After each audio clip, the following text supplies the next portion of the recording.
Welcome back. And just before we have a look at what's happening on the streets, she's here, Nimwizi.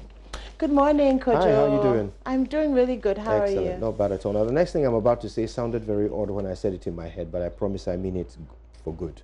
I see you were keeping an eye on the gutter scum of Accra yesterday. Yes, I was. And apparently, there's going to be a taking of the press around to all the sites that we have been questioning, because they're saying that they have been working on it. I bet you love your job, don't you? I do, especially when it gets results. Yes.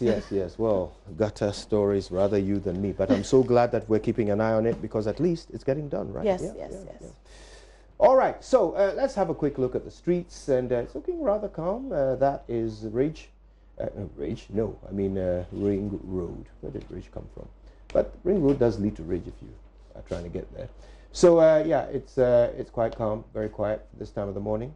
Tema, end of the motorway, looking civilized.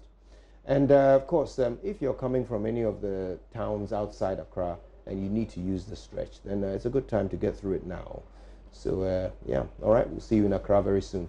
Let's see what else we've got. And next stop is, that looks like the airport city. And that is Airport Shell. No, actually, this is Gifford Road, isn't it? Gifford Road is, yeah, also looking peaceful. So those of you coming through from Labadi and so forth, here's your opportunity. Right, are we going to have a look at Airport City? No? Okay, we're going straight to the big one. It's the big Tetakwashi interchange, also looking calm. And you can tell it's been a rainy day yesterday. You can tell because it's all quite grey, but somber and yeah, pretty quiet. You can get through it quickly. We apologize. Apparently there's a problem with the camera at Airport City. We're unable to bring you that view. But yeah, that's a snapshot of Accra this morning, and those of you needing to get through it should be pretty straightforward.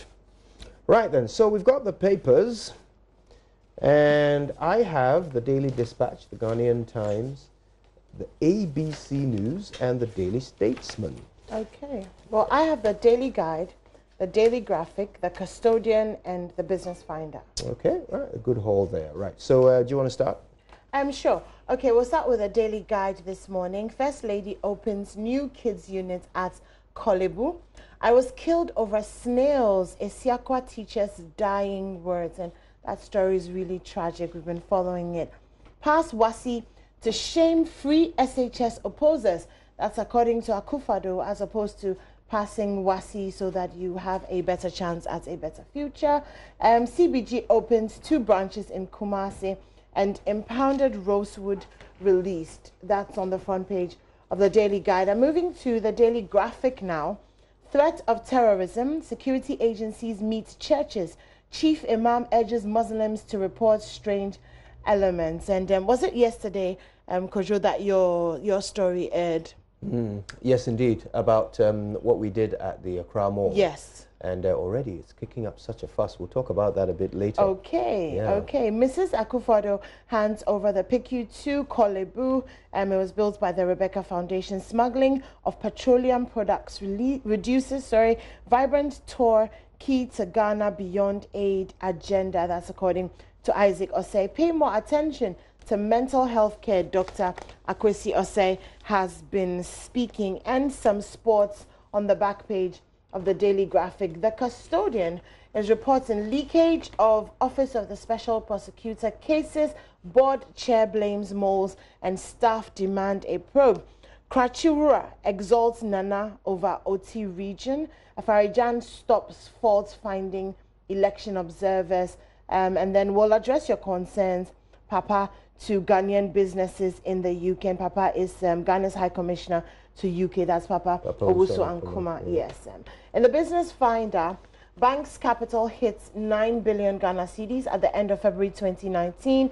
Helps smoke out bad nuts in the insurance industry. That's on page 15 in the Business Finder. China to build industrial city in the central region. I think that's it's a $20 billion industrial region in the central region. So exciting stuff. I hope we got a good deal and we negotiated properly. It's always what comes to mind when you think about the kind of deals that we make. That's it for me, Kojo.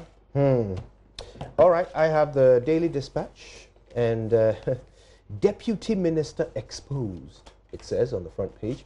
Hajideh was involved in Australia visa scandal. Yeah. They're quoting a story in the New Crusading Guide. Details are very interesting. I'll share them a bit later. NDC on importation of pump-action guns into Ghana. And Ghana and China sign $500 million contract for Western Rail Line. Yep, China getting into rail as well. Asamoah Gyan and Fatau Dauda in new Black Star squad. Okay. And on the back page, that story that I mentioned earlier, Deputy Minister exposed. We'll share a bit of that later. 8 fire service personnel dismissed between January and April. That's on page 17 of the Ghanaian Times. Okay, that's what the one I'm doing now. Ghanaian Times. And also, President presents vehicles to Oti region.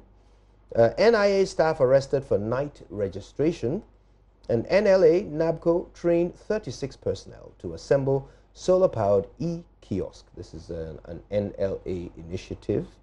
They're working with NABCO to do that. All right, let's have a look at the back page where Bonnie strikes to power Hearts On. And Black Queens face Super Falcons threat in Wafu Zone B. Women's Championship semis today. Also, Kotoko Pip 11 wonders. Right, now the ABC News. This is making a first-time appearance as far as I'm concerned. Forgive me. Here's the banner headline. Isiakwa teacher killers, in quote, charged with murder. Blow-by-blow account on page 3. First Lady commissions new Rebecca Akufo-Addo Piku. And Martin Amidu hasn't failed. Give him more time to deliver. That's according to a member of parliament. And there's an editorial also about responsible journalists, responsible citizens needed. And that's on page 5. First Lady commissions new Rebecca Akufo-Addo Piku. That's the story on the back page. If you want the details, that's where to turn. And finally, The Statesman. Childcare gets big boost. First Lady opens new Kolebu Pediatric and Intensive Care Unit. Also, plan to build bridge over Oti is on course. Akufo-Addo reaffirms commitment. And Sule Muntari for AFCON 2019, only in Ghana. That does it for me. So, right. You spotted something you want us to talk about? Yes, so on the front page of the Daily Graphic, there's a story about security agencies meeting churches. And so they're meeting them today. And security agencies will be meeting the leadership of the Christian community to discuss how to enhance security at the various churches. It's interesting when you're going to church, you're not exactly thinking about whether you'll be safe or not. But considering that we have been put on alert, and also because our gatherings, our church gatherings are possibly one of the largest gatherings in Ghana when you really get a lot of people, especially when you are talking of perhaps the less conventional churches, you know, where you have 3,000, 5,000, 10,000, 15,000 people in one place. And so the churches are meeting with the security agencies to find ways, creative ways of protecting ourselves from any terrorist attacks. Yesterday, so what we showed, that experiment we did to test the security alertness of Ghanaians and, of course, of security officials in charge of public places like the Accra Mall. Interesting reactions on social media. Let me read 2 of the comments, in fact, maybe 3. Somebody called Bunti Sikapa Bernard says, do you know that you are rather exposing Ghana to the terrorists? Is that how to test? You are a big failure. Kofi Otuba says, this is an unnecessary exposure. Please turn this video down. There's one more. Okay, this one is from Solomon. It says, oh, Ghana, something to test if we are security alert and we are insulting him left, right, and center. Eish, what mindset is this? But there are lots of people who don't quite think it was a good thing. Because you're exposing our weakness. I'm failing to see how exposing our weakness is bad. Isn't that the only way to plug, plug up the loophole? Exactly. How else can it be done? And then somebody said, oh, you should have sent it privately to the security agencies or privately to the security managers of Accra Mall. But it's also to test the security alertness of Ghanaians. Yes. We are all part of it. Exactly. You know, so how do I then send it privately to the inbox of every Ghanaian? Isn't that kind of what we did by putting it on social media? Yes. You know, I don't know. People would rather believe we are secure, even though we are not, than be told we're not secure so that we can become secure. Doesn't this remind you of when there was the Ebola threat? Absolutely. And it took so much talking and so much pushing to finally get a few centers up and running, barely up and running. And you think of the fact that if it had come, we were so ill-equipped, we were so unprepared. Yeah. And I mean, fine, it was just you and a bag and an experiment at the Accra Mall, but look at the numbers of people that go through the mall. And can you imagine if this was actually a real threat? Then we would be in big trouble because nobody was sensitized enough to say that, okay, this might be, you know, a problem, or nobody reported it to any authorities. So we have to do things like that so that we're aware, because Burkina Faso is not that far away. They're our neighbors. You know what they say, that when you see somebody's house burning, you fetch water and you put down. Indeed. You know, I think it's about time that we fetch some water and put But no, down. people would rather just not believe that our house could ever burn. It's a pity. You know, there was also there were a few people who were asking, oh, was it perhaps because people recognized me, and so they thought, well, we know who that is, just leave him be. I thought about that for a minute. First of all, we did secret filming, so nobody would have noticed that I was being filmed, first of all. But secondly, even if, let's say everybody recognized me, which is very doubtful, but yeah, let's say everybody recognized me. So if you are sitting on a bench and somebody you recognize sits down next to you, leaves his bag and is walking away, what will you do? You would call him or alert him or something. I mean, say, hey, you've left your bag. Absolutely. But nothing. Would you say, oh, I recognize him, so it's okay, his bag, if I watch the bag for him? I don't quite get it. It actually doesn't really make sense. No. Anyway, but the most important thing about that experiment was that afterwards, I actually asked those who were sitting on the bench. Now, they changed. I mean, we left it there for half an hour, so people came and went. There was only one person who was there from the beginning, still there. And I asked them all, did you notice this bag at your feet? They all said no. So I said, are you willing to say that on record? And each of them had a different excuse for not wanting to go on record. But one of them, his excuse was, well, I really can't be filmed because I work for national security. Right. All right. So wait. Just clarify for me.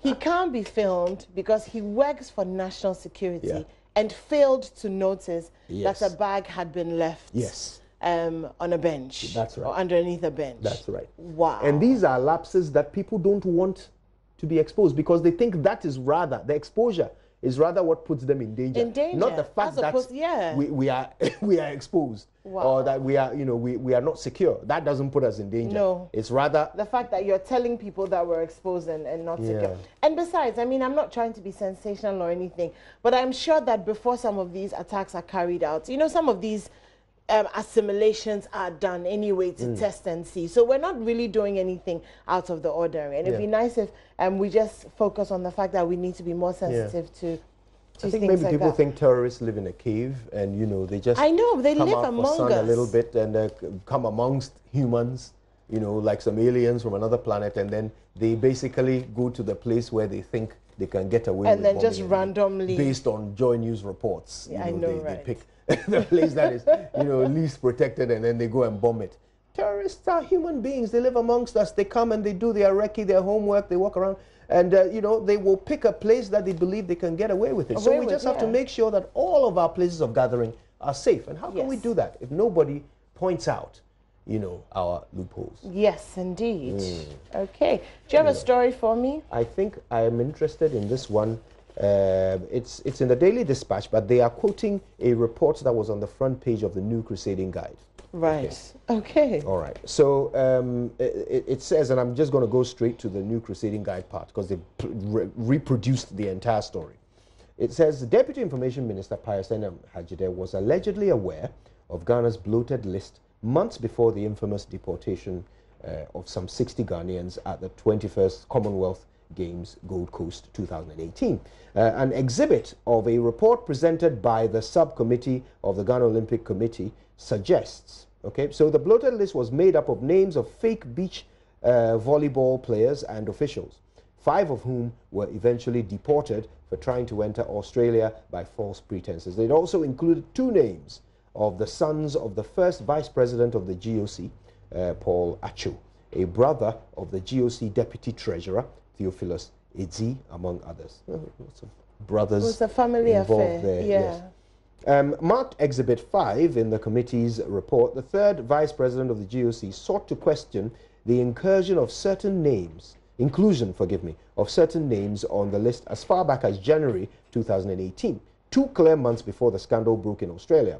Mr. Hajide, who was the then Deputy Minister of Youth and Sports and Chairman of the International Games Committee, was allegedly made aware of the bloated list in January 2018 when he led a recce team to plan Ghana's pre-games activities in Australia. Okay, I'll leave it there. He's also accused, the Deputy Information Minister, is also accused of adding 12 names to Ghana's list for the Games, according to the Ghana Olympic Committee.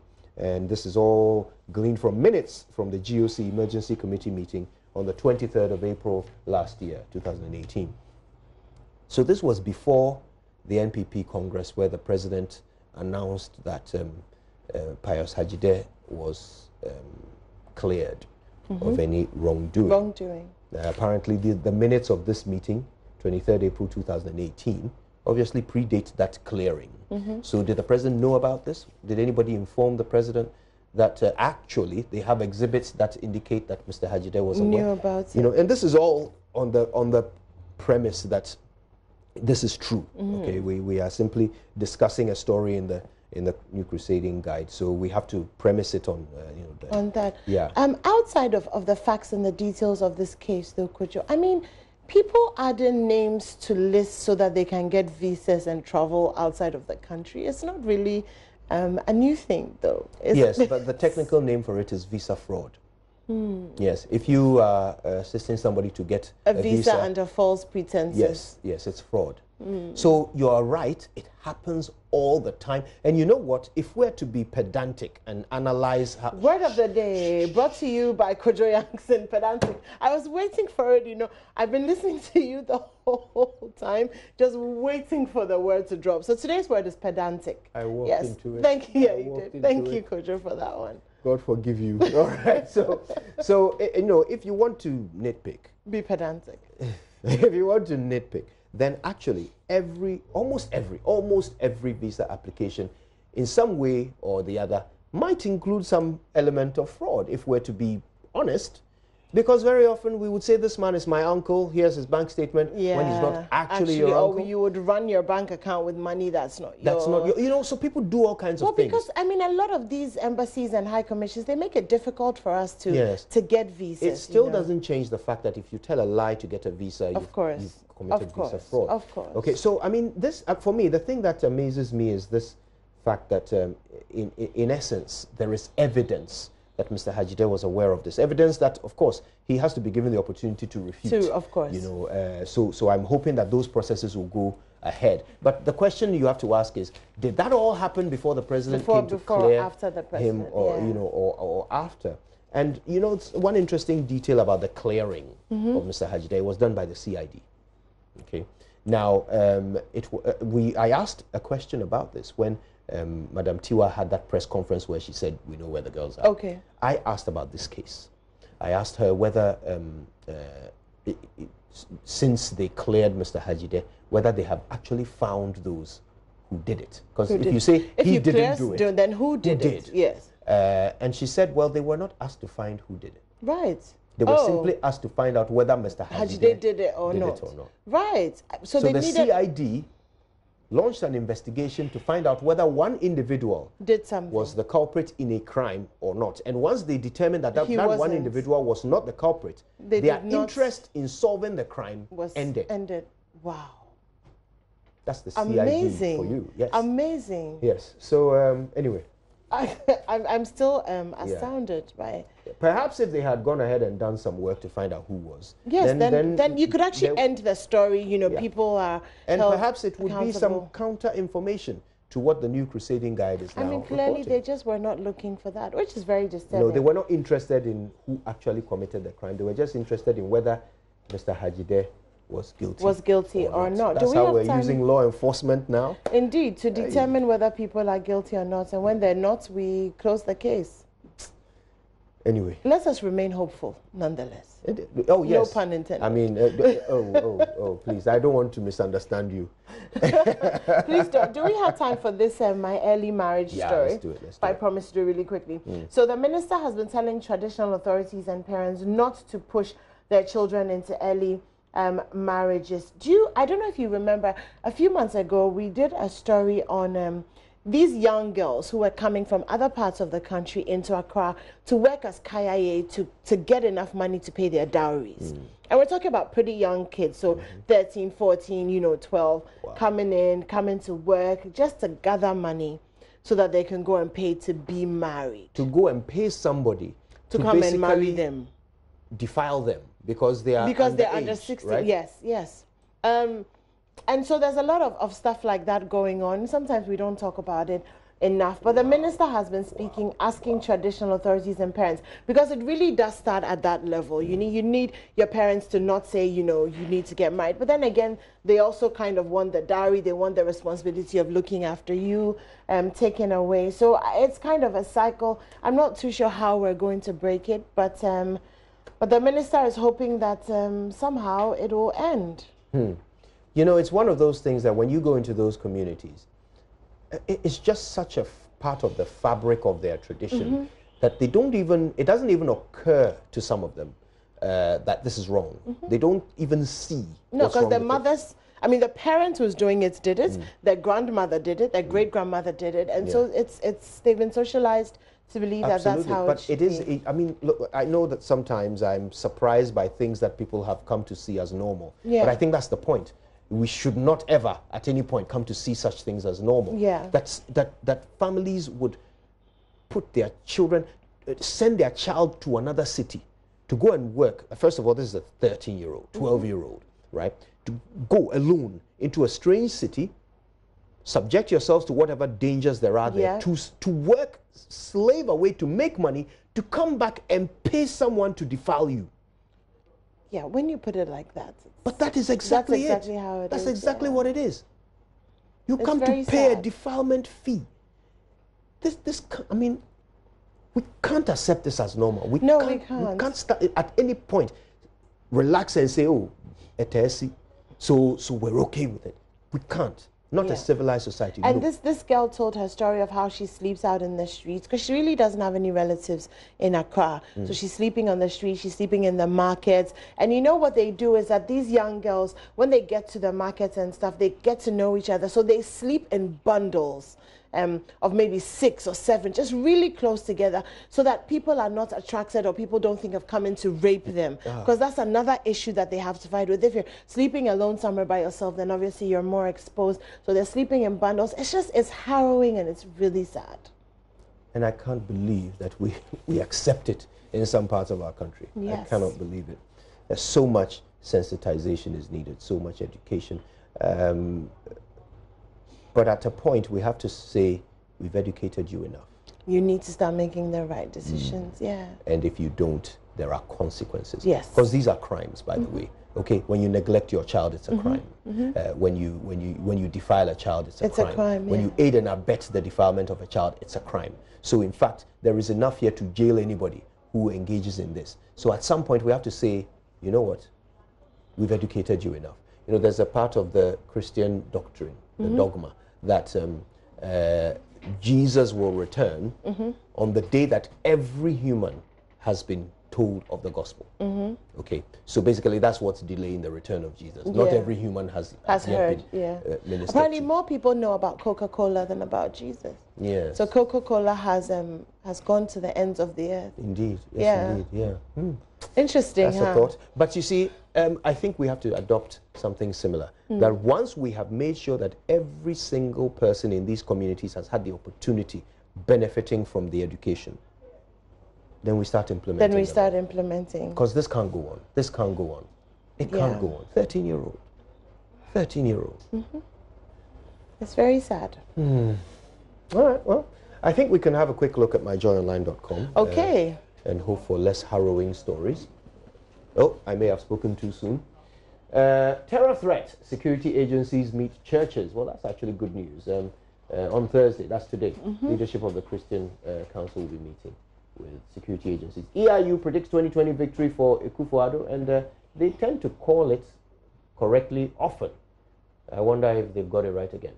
Intelligence failure caused CID bosses gaffe. Ex-police chief, a retired intelligence officer, is the one who is suggesting this, and I believe that was probably what happened on PM Express. We are marching forward with free SHS, Akufo-Addo declares. Is somebody trying to stop free SHS? I don't think so.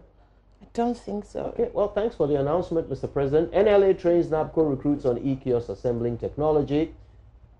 Government urged to consult broadly on NEMA regeneration project. Very important I agree, call. yep. Yeah.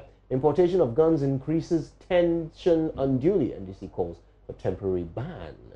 Okay. And NC Special Cup got a call. And winless run as Hearts beat Karela here in Accra. Okay then. So let's very quickly say a warm good morning to Ifwa Tichua of Star Ghana. That's from Eko Sam, who just whispered that into my ear and told me my salary depends on it. Well. Our producer, such a bully, such a bully. All right, so time now for sports, and Benedict and the team have it all. Stay where you are.